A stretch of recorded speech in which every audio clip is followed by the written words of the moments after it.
Welcome back to Scary Stories for Sleep. Tonight we have a nice long compilation of only the scariest stories for you. So get comfortable, turn down the lights, and settle in for the night. And before we begin, if you enjoy realistic horror stories, strange mysteries, unsettling discoveries, and late night narrations designed to keep you listening until the very end, make sure to subscribe to Scary Stories for Sleep. Number 1.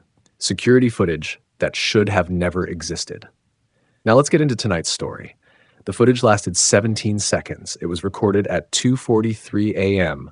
No audio, no glitches, no obvious signs of editing, just 17 seconds of a hallway that wasn't supposed to be there. The camera slowly panned left. A door opened at the far end. A man stepped out. He looked directly into the camera. Then the recording ended. The problem was that nobody could identify him. Not building management, not employees, not police. And according to access logs, nobody should have been on that floor at all. I know this because I was the person who found the footage. My name is Eric. For almost 5 years, I worked overnight security for a corporate office complex outside Pittsburgh. It wasn't a dangerous job, mostly boring. The kind of job where your biggest concern is staying awake between midnight and sunrise. The complex consisted of 3 buildings. Each had 4 floors. Most employees left by 6 in the evening. After that, the property became almost completely empty. My shift started at 10 p.m. every night, followed the same routine. Lock checks, camera monitoring, alarm reports, coffee, way too much coffee. The repetition was comforting, predictable, nothing surprising ever happened. Until Building 2 underwent renovations. The company had recently expanded. Contractors were hired to redesign an entire floor. Cubicles came down, then walls were removed. New offices were planned. Construction crews worked during the day. Security monitored the area at night. Simple. At least it should have been. The first strange thing happened 3 weeks into the project. A contractor filed a maintenance report. According to him, he found a hallway that wasn't on the renovation plans. Management assumed he was mistaken. Large office floors can be confusing during construction, especially when walls are constantly changing. The report was ignored. 2 days later, another contractor filed the same complaint. Different person, same hallway, same location. Again, management dismissed it. Then a third report arrived, this time from an engineer. The engineer included measurements, photos, detailed notes. According to him, a narrow hallway appeared behind a temporary construction wall. The hallway contained 3 office doors. No room numbers, no signage, nothing. The engineer stated he returned 30 minutes later. The hallway was gone. The wall was solid. No opening existed. Naturally, everyone assumed somebody was playing a prank. Construction workers joke around constantly. Nobody took the reports seriously. Then security cameras started showing something unusual. At first, it seemed insignificant. Motion alerts, late at night, always near the renovation area. The cameras would briefly detect movement. Yet, when I checked the footage, nobody was there. No person, no animal, nothing. Just empty hallways. After several nights, I started paying closer attention. One camera generated more alerts than the others. Camera 27. It monitored a corridor near the construction zone. Every alert occurred between 2 a.m. and 3 a.m., always during the same window. Always, for only a few seconds. I reviewed an entire week of footage. That's when I noticed it. The camera angle changed. Not physically. The hallway itself changed. The difference was subtle, easy to miss. The corridor appeared slightly longer. An extra section existed beyond the far wall, a section that wasn't visible during daytime recordings. I thought I was imagining it, so I compared timestamps, frame by frame. The hallway genuinely looked different. Not much, just enough. I reported the issue to management. They blamed camera distortion, lens problems, compression artifacts, technical explanations, reasonable explanations. I almost accepted them. Then the cleaning staff got involved. One of the janitors approached me during a night shift. She asked if renovations were happening after hours. I said no. She looked confused. Then she told me she'd seen lights, office lights, at the end of the construction corridor. The problem was that power had been disconnected in that section weeks earlier. I checked immediately. The area was dark, completely dark. The janitor seemed embarrassed. She apologized and left. But later that night, I reviewed the cameras. At 2:17 a.m., lights briefly appeared, exactly where she described. The footage lasted 4 seconds. Then they disappeared. No explanation, no visible source. That was when I stopped assuming everything had a simple answer. The incidents escalated, tools began moving, contractors blamed one another, blueprints vanished from locked offices, equipment appeared in places nobody remembered leaving it. Still, nothing was serious enough to trigger a formal investigation. Then one of the project managers disappeared. Not permanently, just temporarily. His name was Kyle. He left a meeting around 4 p.m. Employees watched him walk toward the renovation area. Then he vanished. For almost 3 hours, phone calls went unanswered. Searches found nothing. Eventually, he appeared in the parking garage. Disoriented, confused, Kyle insisted he'd only been gone a few minutes. When coworkers told him 3 hours had passed, he thought they were joking. Management assumed it was a medical issue, stress, fatigue, something ordinary. Then Kyle mentioned something disturbing. He claimed he'd gotten lost in a hallway with offices he'd never seen before. At the time, nobody connected his story to the contractor's reports. I did, and so did the janitor, because she'd already described the same location. The situation reached a turning point when I discovered the footage. It happened during a routine review. Camera 27 had triggered another motion alert. I opened the recording expecting more empty hallway footage. Instead, I saw something impossible. The corridor had changed completely. The far wall was gone. Beyond it stretched another hallway. Long, narrow, poorly lit. 3 office doors lined the left side, exactly as the contractors described. Then, one of the doors opened. A man stepped out, middle-aged, suit and tie, completely normal appearance. He paused, looked directly at the camera, and smiled. Not an exaggerated smile, not a creepy smile, just a calm, knowing smile. Then the footage ended. I immediately checked access logs. Nobody entered the building. Nobody badged into that floor. Nobody matched his appearance. The recording shouldn't have existed. Management finally took the situation seriously. Engineers inspected the area. No hidden corridor existed. No structural space existed. According to blueprints, the hallway was impossible. The building physically lacked enough room, yet witnesses kept reporting it. And now we had video. The investigation expanded. Architectural records were reviewed. Old permits were examined. Archived construction documents were pulled from storage. That's when investigators discovered something. The building hadn't always followed the current design. During its original construction 28 years earlier, a different floor plan existed, one that included a corridor matching the footage exactly. 3 offices, same dimensions, same location. The hallway had been removed before construction finished, at least officially. Nobody knew why. The records ended abruptly. No explanation, no documentation, just silence. That revelation changed everything, because suddenly the hallway wasn't random. It had history, and investigators wanted answers. The midpoint came 2 weeks later. An archivist uncovered an old incident report. The document described a workplace accident during construction. A contractor had vanished. Not fallen, not quit, vanished. Coworkers claimed he'd entered a temporary corridor and never returned. Police investigated. Nothing was found. The report was quietly buried. The hallway was sealed. Construction continued. Most people forgot it ever happened, except one person, the contractor's son. Investigators tracked him down. He was in his 60s, retired. When shown the footage, he became visibly shaken. Then he pointed at the man exiting the office, the man from the video, the unknown man. The retired contractor identified him immediately. It was his father, the same age, the same appearance, exactly as he looked 28 years earlier. That discovery should have been impossible. Instead, it became the beginning of something worse, because more footage started appearing. Different nights, different recordings, always from camera 27, always around 2:43 a.m. The hidden hallway appeared repeatedly. Sometimes office doors opened, sometimes lights flickered, sometimes figures walked through the corridor. Employees, construction workers, people from old company photographs. Several had been dead for years. Investigators couldn't explain any of it. Then Kyle disappeared again. This time security cameras captured everything. He walked toward the construction area, turned a corner, and entered the hidden hallway. The recording clearly showed it. For 11 seconds. Then the hallway vanished. Kyle vanished with it. Police searched the building. Nothing. Hours passed, then nearly a day. Nobody found him. 41 hours later, Kyle reappeared. Same location. Same clothing. Same condition. He believed only minutes had passed. When interviewed, he described something terrifying. According to Kyle, the hallway was occupied. People worked inside the offices, answered phones, held meetings, normal office activity. The employees behaved as though it were still 1996. Nobody acknowledged anything unusual.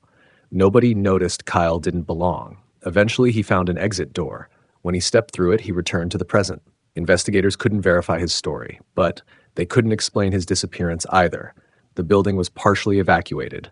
Corporate hired outside specialists. Every theory failed. Then came the final incident, the one that ended everything. At 2:43 a.m., camera 27 activated again. Security personnel watched live. The hidden hallway appeared. The office door opened. The same man stepped out, the contractor who disappeared decades earlier. This time he approached the camera. Slowly, purposefully. He stopped inches from the lens, then raised a piece of paper. The camera couldn't fully focus, but investigators enhanced the image. The paper contained a list of names, 23 names. Every person who had ever reported seeing the hallway, including mine, including Kyle's, including the janitor's. Written beneath the list were 4 words, "Thank you for noticing." The feed went black. Every camera on the floor failed simultaneously. Power systems crashed, emergency lights activated. Police searched the area immediately. Nothing was found. No hallway, no people, no evidence, just an empty corridor. The building closed 3 months later. Officially due to renovation costs, unofficially, everyone wanted out. The property remains vacant today. Most of the footage sits inside evidence archives. Nobody has ever publicly explained it. Maybe there is a rational answer. Maybe the recordings were elaborate fabrications. Maybe dozens of witnesses somehow experienced the same delusion. But there's one detail I still can't explain. 6 months after the building closed, I received a package. No return address. No sender. Inside was a company employee directory from 1996. Every page looked ordinary until I reached the back. Someone had added a photograph. The image showed the hidden hallway. Standing inside were 23 people. Every witness, every contractor, every employee who reported seeing it, including me. The problem was that I'd never stood there, at least not that I remember. And written across the bottom of the photograph was a date that hasn't happened yet.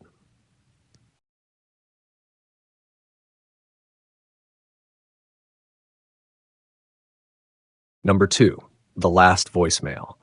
At first, it sounded like nothing more than a wrong number, a man asking for help, a weak signal, a bad connection.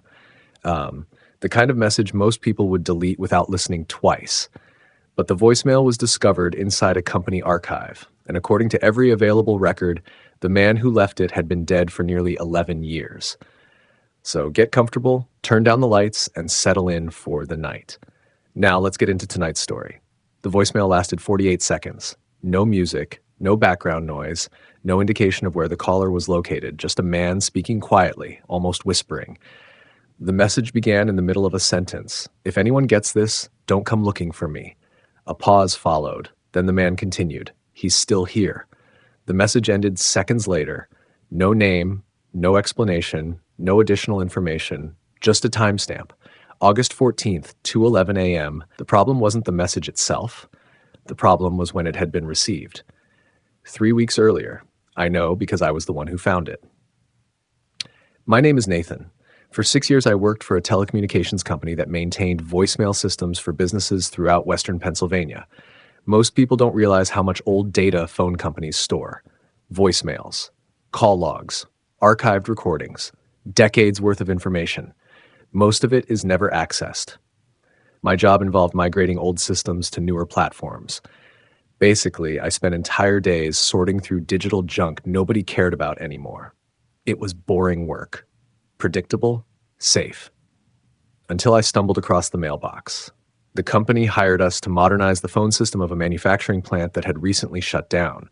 The plant had operated for nearly 40 years. Thousands of employees had worked there. Most departments had already been dismantled. The remaining phone servers were scheduled for permanent deletion. Before deleting anything, we performed a standard archive review.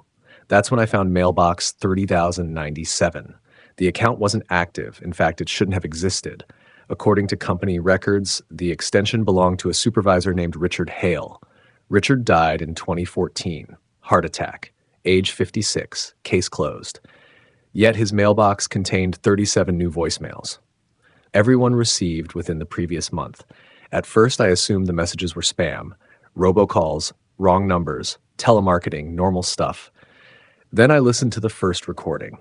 It was Richard. His employee orientation video still existed in company archives. I compared the voices. Same person, same speech patterns, same accent, same voice. I listened 3 more times before convincing myself I was mistaken. Then I checked the second voicemail. Same voice. Third voicemail. Same voice. Fourth voicemail. Same voice. All from a man who had supposedly died 11 years earlier. I reported it immediately. My supervisor thought it was a database error. Maybe old recordings had been duplicated. Maybe timestamps were corrupted. Reasonable explanations. Until we reviewed the metadata. The voicemails were new. Every technical indicator confirmed it. They had genuinely arrived within the last month. The investigation should have ended there. Instead, curiosity took over. We listened to the remaining messages. Most were short, fragments, incomplete thoughts. The caller sounded frightened, confused, sometimes exhausted. One message stood out. It lasted nearly 3 minutes. The voice spoke slowly, carefully, as though trying not to be overheard. I think it's using the offices now. A pause. Then, it doesn't like when people leave. That message generated more questions than answers. Who was he talking about? What offices? What didn't like people leaving? Nobody knew. The manufacturing plant officially closed 5 years earlier. Most buildings sat empty. Only maintenance crews occasionally entered the property. Yet the messages sounded current, recent, urgent, and every voicemail originated from the same location, the abandoned plant itself. That discovery attracted management's attention. Then corporate security got involved, then local police. Nobody believed the messages came from a dead man, but everybody agreed something strange was happening. A search team inspected the property. Nothing unusual, no squatters, no trespassers, no signs of occupation. The plant appeared exactly as expected, empty, abandoned, silent. The mystery should have ended there. Instead, more messages arrived. While investigators were actively monitoring the mailbox, the first new voicemail came 2 days later. I was present when it happened. The notification appeared on screen. New message received. Timestamp 2:11 a.m., exactly matching the previous calls. Everyone immediately gathered around a speaker. We played the recording. The voice sounded weaker than before, more desperate. They found the break room. Several seconds of silence followed. Then, I don't think they understand what happened.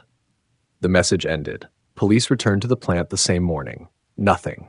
Again, no evidence, no suspects, no explanation. That's when investigators discovered the first major clue.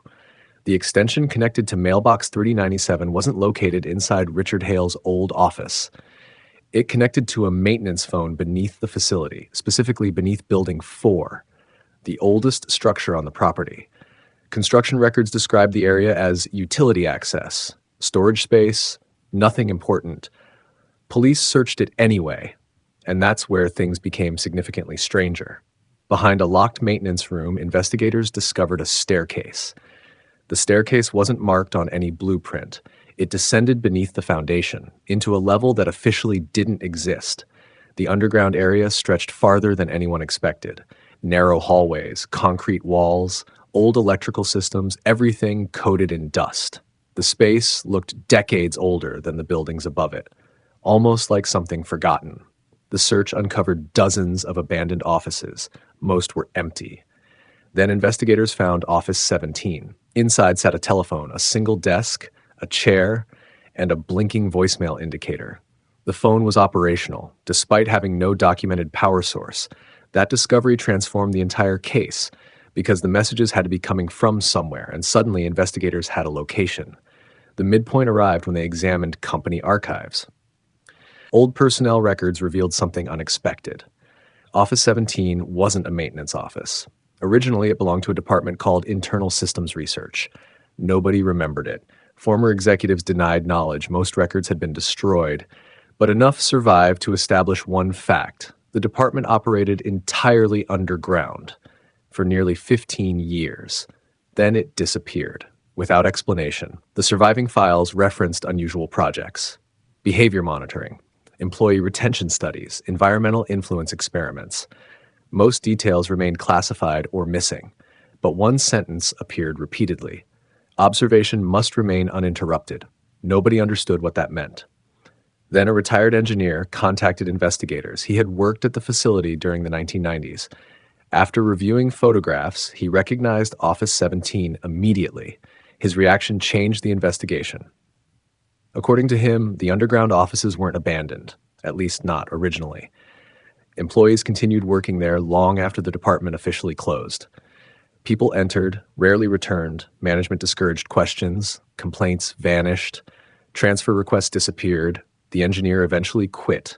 He claimed coworkers began acting differently after working underground. More distant, more obedient, almost rehearsed. Nobody believed him at the time. Looking back, he wished he'd reported it sooner. Then the voicemails changed. The frightened messages stopped. Instead, the caller sounded calm, too calm. One recording lasted only 12 seconds. The voice said, "They know you're listening now." Another arrived the following night. They've started checking the recordings.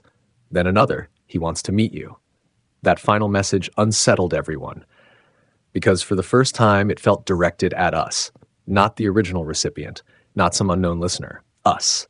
Police increased security around the site. Investigators continued exploring the underground offices. That's when they found the photographs, hundreds of them.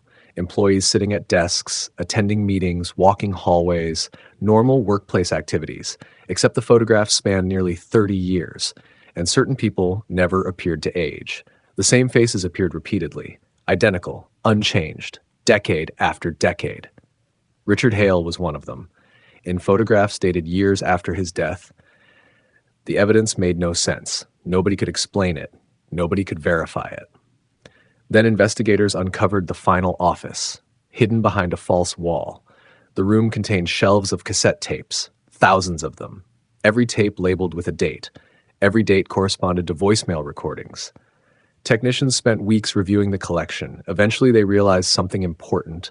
The voicemails weren't live calls, at least not originally. Most had been recorded years earlier, some decades earlier. The system automatically transmitted them later, long after they were created. That discovery seemed to solve the mystery, until one final tape was examined. Unlike the others, it had no date, no label, no identifying information. The recording began immediately. The voice belonged to Richard, older than before, much older. He sounded tired, resigned. The recording lasted less than a minute. "I finally understand what this place is." Several seconds passed. Then he continued. "It isn't keeping people here." A pause. "It keeps versions of them." The room fell silent when investigators heard that. Richard continued speaking. "The ones upstairs leave." Another pause. "The ones down here stay." Then the tape ended. No explanation, no context, nothing. The final revelation arrived 6 months later. Federal investigators reviewing archived payroll records uncovered something impossible. Richard Hale's employee identification number remained active, not accidentally active, used every year since his death. Vacation requests, schedule updates, performance reviews. Someone continued working under his identity. The records extended right up to the month the voicemails began. The manufacturing plant was eventually demolished, every underground office destroyed, every remaining record seized. Officially, authorities never released conclusions. Unofficially, most investigators wanted nothing further to do with the case. As for me, I left telecommunications shortly afterward. Not because I was frightened, because I couldn't stop thinking about one detail, a detail nobody ever explained. The final voicemail. The very last one received before the servers were shut down. The message lasted only 7 seconds. The voice sounded clear, calm, almost relieved. It said, "Tell them I finally made it upstairs." Then the recording ended. The timestamp attached to that voicemail was dated 3 months in the future. Number 3, the empty apartment.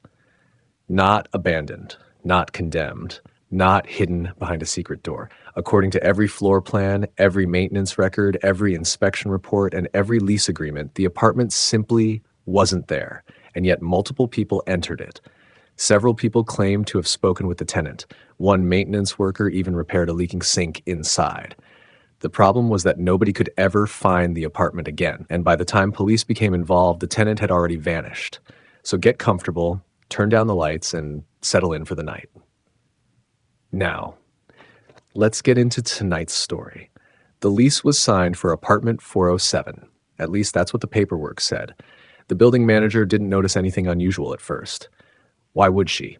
The application looked normal. The background check cleared. The rent payments arrived on time. Everything appeared legitimate. The issue wasn't the tenant. The issue was apartment 407 itself, because the building only had 406 units. I know because I worked there. My name is Jason. For nearly 7 years, I was a maintenance technician at a large apartment complex outside Cleveland. The property contained 6 residential buildings, hundreds of tenants, endless repair requests. Most days involved fixing appliances, unclogging drains, and replacing broken light fixtures. It wasn't exciting work, but it paid well. And for years, nothing particularly strange happened. Then Building 4 started generating complaints. At first, they seemed unrelated. A tenant reported hearing footsteps above her ceiling. The problem was that she lived on the top floor. Another resident complained about water running inside a neighboring apartment. The neighboring apartment was vacant. Someone else reported seeing a man entering an unfamiliar unit near the end of the hallway. Nobody could identify which unit he entered. Small things, explainable things, the kind of complaints property managers hear every day. Then one of those complaints landed on my desk. A tenant reported a leaking faucet in apartment 407. I stared at the work order. The number immediately looked wrong. Building 4 ended with apartment 406. I checked twice. Same result. I assumed it was a typo. Maybe apartment 406 submitted the request incorrectly.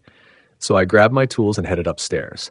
When I reached the 4th floor, something strange happened. Apartment 407 was there, right between 406 and the emergency stairwell. A perfectly ordinary apartment door. Unit number clearly displayed. I remember standing there confused because I had walked that hallway hundreds of times. I knew every apartment. Yet somehow I'd never noticed this one. I knocked. A woman answered, mid-30s, brown hair, friendly, completely normal. She apologized for the maintenance request and led me inside. The apartment looked occupied. Furniture, photographs, groceries, nothing unusual. I fixed the faucet in under 10 minutes. We exchanged a few words. Then I left. I didn't think about it again until the following morning. My supervisor called me into his office. He looked irritated. He wanted to know why I'd mark work order complete. I told him I'd fixed the faucet. He stared at me. Then he said something strange. There is no apartment 407. Naturally, I thought he was joking. Then he showed me the blueprints. The 4th floor ended at apartment 406. No additional unit existed, no storage room, no office, nothing, just a wall. I laughed. Then I stopped laughing because my supervisor wasn't joking. I pulled up the maintenance report. The request had disappeared. The work order no longer existed. Even stranger, the keycard log showed no record of me entering apartment 407. According to the system, I never visited the unit. That should have been impossible. I remembered the apartment clearly, the tenant clearly, the repair clearly, yet no evidence remained. So after work, I returned to Building 4. I walked the hallway, apartment 401, 402, 403, 404, 405, 406, then the stairwell. No apartment 407, no doorway, no sign it had ever existed. I stood there for several minutes, trying to convince myself I'd somehow made a mistake. Then I noticed something. The wall beside the stairwell looked newer than the surrounding structure. Fresh paint, different texture, subtle, easy to miss, but definitely different. I reported it. Management dismissed my concerns. The next few weeks brought more complaints, more unexplained noises, more sightings, more reports involving unfamiliar residents. One elderly tenant claimed she'd spoken to a woman from apartment 407 multiple times. Another tenant swore he helped carry groceries into the unit. Neither could explain where it was located afterward. The stories should have sounded ridiculous. Instead, they matched my own experience perfectly. Then a package arrived, addressed to apartment 407. The leasing office attempted delivery. Nobody answered. The package remained in storage. 3 days later, it vanished. Security footage showed nobody taking it. The box simply disappeared between camera checks. That incident finally convinced management something was wrong. They reviewed lease records, and that's when the midpoint twist emerged. Apartment 407 existed in company databases. It had existed for nearly 12 years. Rent was paid consistently. Maintenance requests appeared periodically. Utility usage was recorded. Everything looked legitimate, except every supporting document contradicted reality. The unit physically didn't exist. Investigators dug deeper. The lease history revealed 4 separate tenants over 12 years. Each stayed approximately 3 years. Each paid rent. Each vanished. No forwarding addresses. No employment history afterward. Nothing. One tenant caught investigators' attention. A school teacher named Rachel Morris. She disappeared 8 years earlier. Missing person case. Never solved. Yet apartment records showed she continued paying rent for 6 months after she vanished. That discovery brought police into the investigation. Detectives interviewed current tenants. Dozens recalled seeing residents from apartment 407. Conversations, greetings, casual interactions. Nobody remembered anything specific, only that the tenants seemed ordinary, unremarkable, easy to forget. Then a detective made a discovery. Building 4 wasn't built according to the original design. Construction photographs showed a different layout. One additional apartment occupied the exact location where apartment 407 should have been. The apartment existed during construction, then vanished from later records. Nobody knew why. Former developers couldn't explain it. Archived permits offered no answers. It was as though someone deliberately erased the unit. Police obtained access to old security archives. Most footage had been deleted years earlier. One clip survived, recorded 9 years before. The footage showed the 4th floor hallway. A woman exited apartment 407. The same apartment, the same location, the same impossible unit. Investigators identified her immediately. Rachel Morris, the missing teacher, alive, walking casually down the hallway years after her disappearance. That recording changed everything. Search warrants followed. Construction experts examined the building.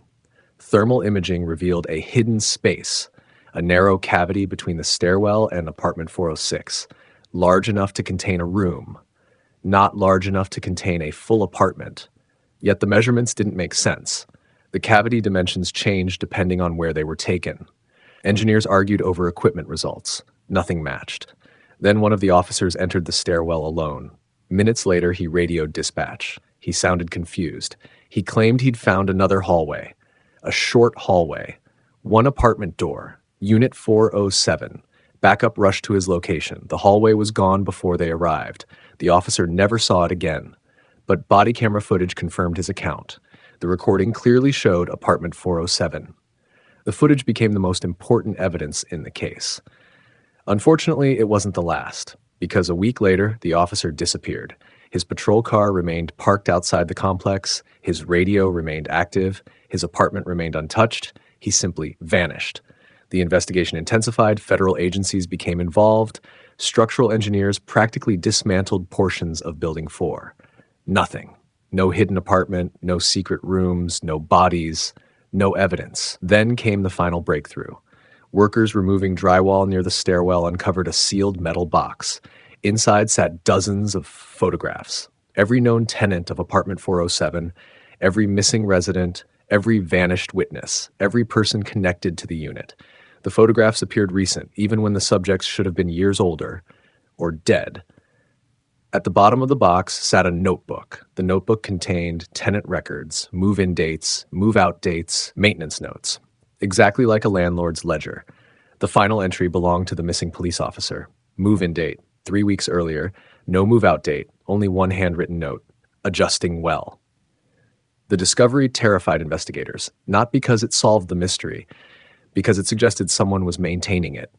Someone knew exactly who entered apartment 407. Someone kept records, yet nobody could identify who. Building 4 closed shortly afterward. Residents relocated. Demolition was approved. The entire structure was torn down, floor by floor, wall by wall, everything removed. When demolition reached the 4th floor, workers discovered something unexpected. Behind the stairwell stood an apartment door. Unit 407, exactly where witnesses described. Police documented everything. The door was forced open. Inside sat a fully furnished apartment, fresh food in the refrigerator, clothing in closets, family photographs on shelves. The apartment looked occupied, Recently occupied, yet nobody was there. Investigators searched every inch. No hidden exits, no signs of escape, nothing. Then they examined the photographs. Every frame contained people connected to the case. Rachel Morris, the missing officer, former tenants, all appearing healthy, comfortable, happy. The final revelation came from a photograph hanging in the bedroom. The image showed apartment 407's living room. Several residents sat together smiling for the camera. Standing behind them was the woman who answered the door for me years earlier, the tenant whose faucet I repaired. Written on the back of the photograph were 7 words: "Thank you for helping us settle in." The apartment vanished before sunrise. Police sealed the room overnight. Officers maintained constant watch. Yet by morning, Unit 407 was gone. Not empty. Gone. The apartment's location contained only exposed concrete. No doorway, no furniture, no evidence it had ever existed. Officially, Building 4's demolition continued without incident. Unofficially, nobody involved ever forgot apartment 407. As for me, I eventually left maintenance work. I wanted distance from the whole thing. Years passed. Then one evening, a package arrived at my house. No return address. Inside was a single photograph. The image showed a modern apartment building I'd never seen before. Standing beside an entrance sign were familiar faces. Rachel Morris, the missing officer, the woman from apartment 407, and dozens of others, all smiling, all apparently alive. At the bottom of the photograph sat a handwritten note, just one sentence: "Maintenance request received. See you soon."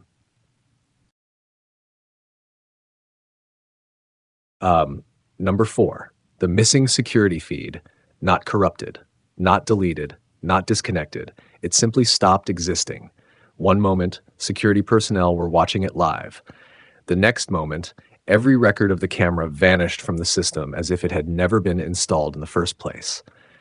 The strange part wasn't that the feed disappeared. The strange part was what it showed during its final transmission. Because according to police reports, the camera captured footage of a hallway that nobody could find afterward, and according to building records, that hallway shouldn't have existed at all. So get comfortable, turn down the lights, and settle in for the night. Now, let's get into tonight's story. The final recording lasted 23 seconds. For most of the footage, nothing happened. A narrow hallway, fluorescent lights, gray walls, a single door at the far end. Then, the door opened. A security guard stepped into view. He looked directly toward the camera, raised his hand, and pointed behind himself, at something still hidden inside the room. Before anyone could zoom in, the feed went black. The guard disappeared, and neither he nor the camera were ever seen again. My name is Daniel.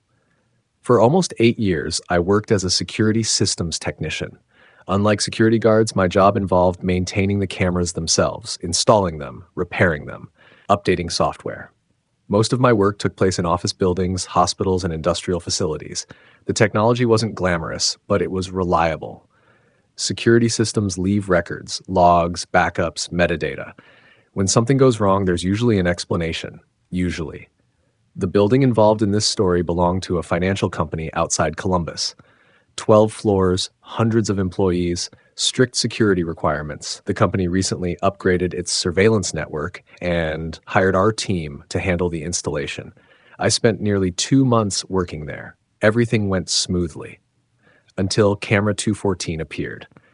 The strange thing was that nobody remembered installing it. One afternoon, I was reviewing the network inventory.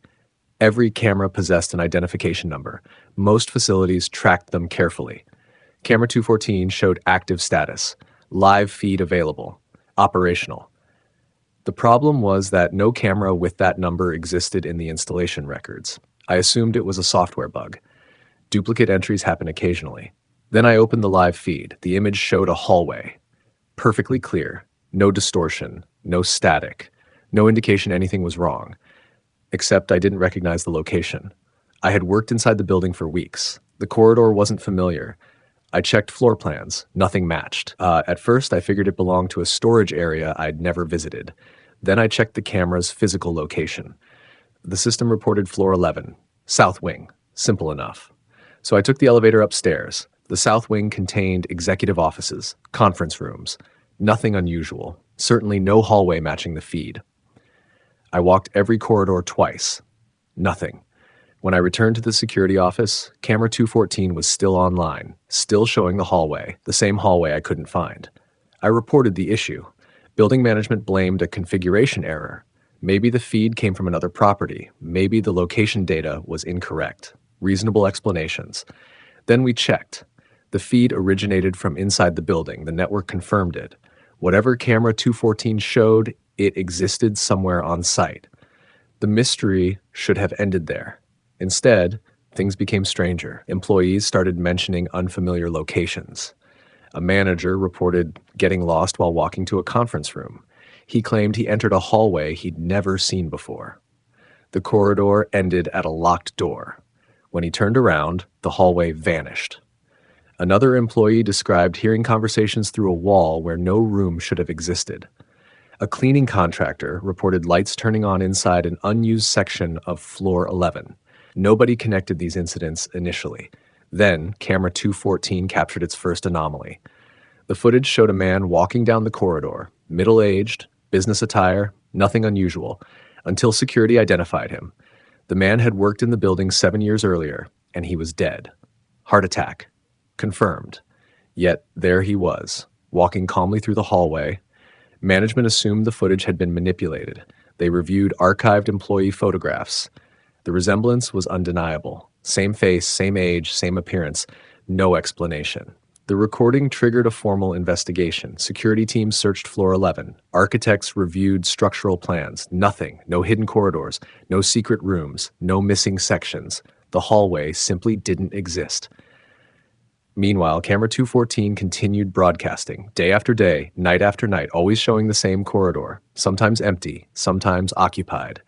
People occasionally appeared. Most remained unidentified, others weren't. Several former employees appeared on the recordings, employees who no longer worked there, employees who had retired, employees who had died. The discoveries unsettled everyone. Then the midpoint arrived. An archivist reviewing company records found something unexpected. The building originally included an additional executive wing, a small section removed during construction revisions. The abandoned design contained a hallway, the exact hallway shown on camera 214. Same dimensions, same layout, same door at the end. According to records, the wing was canceled before completion. Officially, it was never built, yet camera 214 showed it every day. Investigators dug deeper. Old construction workers were interviewed. One retired contractor remembered something strange. During construction, several workers complained about getting lost. Not physically lost, temporarily lost. Minutes, hours. One worker disappeared for almost an entire shift. When he returned, he claimed he'd been working the whole time. The contractor laughed it off back then. Now he wasn't laughing, especially after seeing the footage, because he recognized the hallway immediately, the same hallway workers reported decades earlier. Then security discovered something alarming. Camera 214 wasn't receiving power through building infrastructure. The cable path couldn't be traced, no switch connected to it, no hardware supported it, yet the feed remained active. Engineers physically disconnected network equipment. Camera 214 continued transmitting. Nobody could explain how. Then came the first disappearance. A security guard named Trevor. Trevor worked overnight shifts. He monitored surveillance feeds from midnight until sunrise. One morning, he failed to check out. Coworkers searched the building. Nothing. His vehicle remained parked outside. His belongings remained in the security office. The only clue appeared on camera 14. At 2:14 a.m., Trevor entered the hallway, walked toward the distant door, and disappeared inside. The footage ended there. Police became involved immediately. The search expanded. Every floor, every room, every maintenance area, nothing. Trevor was gone. 3 days later, camera 214 captured him again, walking through the corridor, alive, uninjured, looking directly toward the camera. He appeared confused, almost frightened. Then the footage cut away. The building entered full crisis mode. Executives demanded answers. Federal investigators reviewed evidence. Nothing made sense. Then they found a maintenance tunnel hidden behind an electrical room. The tunnel wasn't on modern blueprints. It led toward the section where the canceled executive wing should have been. Investigators followed it. The passage ended at a concrete wall. Fresh concrete, much newer than the surrounding structure. Ground-penetrating radar revealed empty space beyond it. Construction crews broke through. Behind the wall sat a corridor, the hallway, the exact hallway from camera 214. For the first time, investigators physically entered it. The discovery should have solved everything.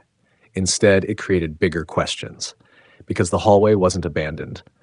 The lights worked, the carpets were clean, the air conditioning operated normally, the area looked occupied, recently occupied, yet nobody was there. At the end of the corridor stood the same door, visible in every recording. Investigators opened it.